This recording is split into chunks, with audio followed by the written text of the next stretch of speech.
আসসালামু আলাইকুম, আশা করি সবাই ভালো আছেন। সাকিব আরো একটি কথা বলেছে, সেটা হচ্ছে আমরা বেঈমান জাতি, সাকিবকে নিষিদ্ধ করলে খুব ভালো হবে না।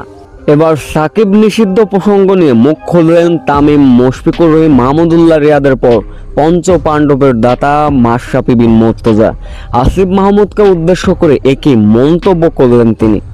বিস্তারিত জানতে ভিডিওটি না টেনে সম্পূর্ণ দেখার অনুরোধ রইল। সাকিব আল হাসান যখন বাংলাদেশ দলে প্রবেশ করেছিলেন তখন বাংলাদেশ দলের কি অবস্থা ছিল আপনারা সকলেই জানেন। ওই সাকিব আল হাসানই কিন্তু তখন একা কাঁধে দলকে নিয়ে গেছেন দূর থেকে বহুদূর। নিজের নামে সুবিচারের কথা চিন্তা করেননি, সব সময় চিন্তা করেছেন বাংলাদেশ দল এবং বাংলাদেশ ক্রিকেট দল কতটা উন্নতি করতে পারে সেই চিন্তা। আমরা সেই বেঈমান জাতি যে সাকিব আল হাসানের সব অবদান আমরা ভুলে গেলাম।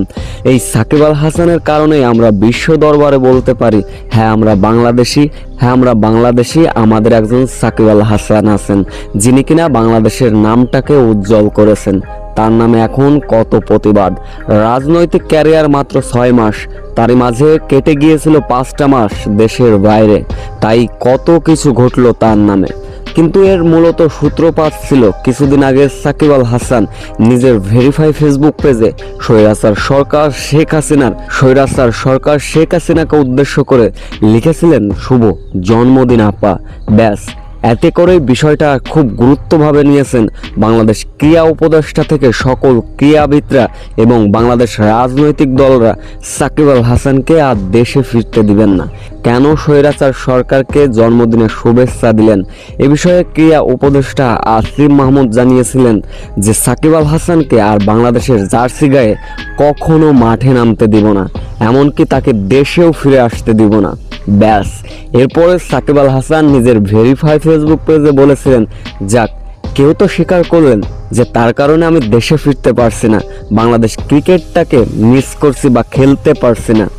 এর মাঝে কেটে গেল আর একটি ঘটনা। তামিমের পর, মাহমুদুল্লাহর পর, মুশফিকুর রহিমের পর এবার সাকিব আল হাসান প্রসঙ্গে কথা বলেছেন মাশরাফি বিন মুর্তজা, যিনি কিনা ছিলেন পঞ্চ পাণ্ডবের বড় দাতা। হ্যাঁ, ঠিকই শুনেছেন, তিনি বলেছেন সাকিব আল হাসান আমাদের বাংলার অহংকার। রাজনৈতিক ক্যারিয়ারের বিষয় আলাদা, সাকিব কিন্তু ক্রিকেটের রাজা। ক্রিকেটের স্বার্থে হলো সাকিবকে দেশে আনে ক্রিকেটটা খেলানো উচিত। রাজনীতিটা রাজনীতির জায়গায় এবং ক্রিকেট থাকবে ক্রিকেটের জায়গায়। তবে সাকিব আল হাসানের সঙ্গে এইরকম করলে সত্যি আমরা বেঈমান জাতি হিসাবে পরিচিত দিব। অবশ্যই সাকিব আল হাসানকে নিষিদ্ধ করা বাদে দেশে ফিরিয়ে এনে ক্রিকেট খেলানো উচিত।